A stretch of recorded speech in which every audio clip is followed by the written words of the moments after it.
महाशिवरात्रि मनाने की 4 वजह।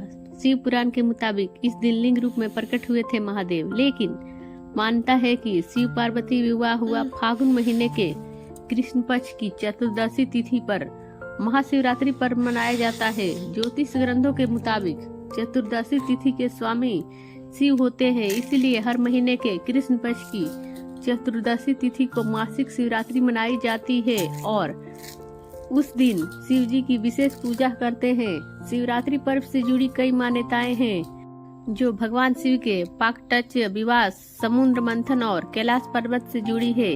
शिवरात्रि यानी शिव तत्व वाली रात। शिवरात्रि का अर्थ है वो रात्रि जिसका शिव तत्व के साथ घनिष्ठ संबंध है। भगवान शिव जी की अति प्रिय रात्रि को शिवरात्रि कहा गया है। इस व्रत में रात भर जागरण और रुद्राभिषेक करने का विधान है।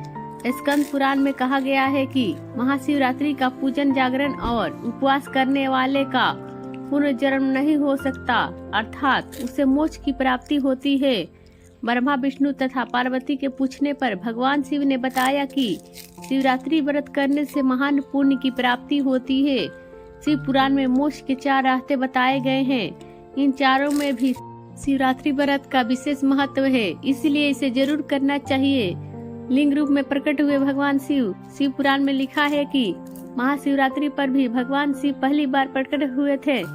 दरअसल ब्रह्मा विष्णु में इस बात पर मतभेद हो गया कि बड़ा कौन है। तब सर्वशक्तिशाली शिव अग्नि स्तंभ बन गए प्रकट हुए। उन्होंने कहा कि जो भी उनके आदि या अंत का पता लगा ले वही श्रेष्ठ है। दोनों असफल रहे और विश्व ईश्वर के अस्तित्व को जाना। शिव पार्वती के विवाह का दिन मान्यता है कि इस दिन भगवान शिव पार्वती का विवाह हुआ था। भगवान शिव को पाने के लिए देवी पार्वती ने कठिन तपस्या की। भोलेनाथ ने कहा कि वे किसी राजकुमार से शादी करें, क्योंकि एक तपस्वी के साथ रहना आसान नहीं है। पार्वती की हट के आगे अनंत शिव पिघल गए और दोनों का विवाह हुआ। समुद्र मंथन से निकला हलाहल विष पिया था शिव ने। एक मान्यता ये भी है कि समुद्र मंथन में सबसे पहले हलाहल विष निकला। इसकी ज्वाला तेज थी, जिससे देवता और दैत्य जलने लगे और हर तरह त्राहिमाम होने लगा। तब सबने शंकर जी से प्रार्थना की, तब महादेव उस विष को पी गए। इसी के प्रभाव के चलते शिव जी का कंठ नीला पड़ गया। इस गर्मी को कम करने के लिए देवताओं ने शिव जी पर बिलपत्र चढ़ाए। माना जाता है कि वो शिवरात्रि का दिन था। एकात्म हुए थे शिव। योगिक परंपरा में शिव देवता नहीं, आदि गुरु माने गए हैं, यानी पहले गुरु जिनसे ज्ञान उपजा। ध्यान की अनेक सहस्त्राब्दियों के बाद एक दिन भगवान शिव कैलाश पर्वत पर पूरी तरह से स्थिर हो गए।